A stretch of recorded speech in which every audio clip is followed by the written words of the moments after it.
the minister, after reading the budget, has failed to provide us with a budget statement that includes the appendices, where the numbers can actually be found and where critical analysis of government economic policy can be done. What he gave to us today is nothing but grammar. He has informed us clearly that Ghanaian economy is indeed in an intensive care unit. In fact, and obviously, as the minority leader said, if you are in intensive care unit, two things can happen to you. You either die or recover. But unfortunately, the dose they gave to us today, if care is not taken, will result in our economy dying. I say this for a number of reasons. Number one, this minister had informed us that going forward in the year 2023, there is going to be a freeze on employment. At the time that we know that unemployment, particularly with the youth, is in excess of 50%. He is informing us that going forward, they are going to introduce a new tax called VAT, 2.5% increase in VAT. Simply put, VAT will be 21%, statutory rate of VAT will be 21%. But the effective rate of VAT is going to be 22%. This is scary. For me, I am saddened because it looks as if this government doesn't seem to be aware of the fact that this Ghanaian economy has introduced an unbearable hardship to the citizens of this country. Additional tax will simply mean that the people of Ghana is going to pay or go through an excruciating hardship going forward. Unfortunately, the adjustment that the minister announced did not show us how they intend to cut government expenditure.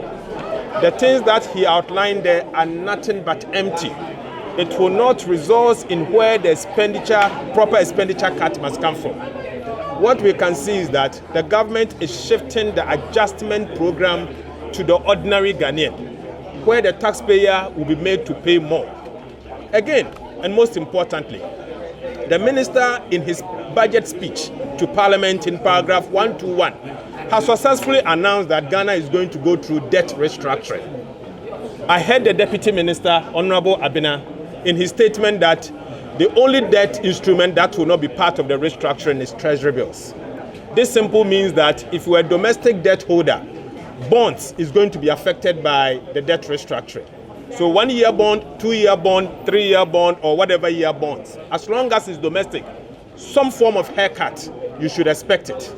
The government has informed again that going forward, the external debt, Euro bonds, are going to get haircut through the debt restructuring. Term loans is going to go through a haircut. So clearly, the president was not honest to the people of Ghana when he announced that there will be no haircut. The minister did not give us the estimate, in fact, the budget document in a way that we'll be able to appreciate the numbers. If you are to pick the budget statement, the appendices, and we are waiting for it, up to date, we don't have it.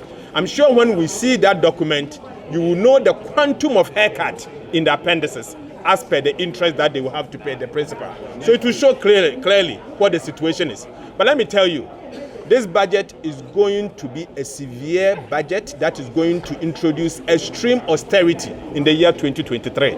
I can only urge the people of Ghana that brace up for maximum hardship, worse than what we've gone through in 1979 and 1983. That is going to happen because the budget as read today is nothing but an intensive and severe, and I repeat the word severe, hardship that they have introduced. So clearly, to the youth of this country, there's net freeze of employment, there's no hope for you, nothing more is happening. To the ordinary trader, taxes is going to go up, and to the people of Ghana, be ready that prices of goods and services is going to go up because of the increase in value-added tax, the other taxes. But you see, the minister informed us that as part of the e-levy, all the 100 cedis and the 2 cedis and the 10 cedis that you sent to your relative in the village, going forward, he is going to introduce 1% VAT e-levy on it. This simply means that the exemptions you used to get in the past, you are no longer going to get it.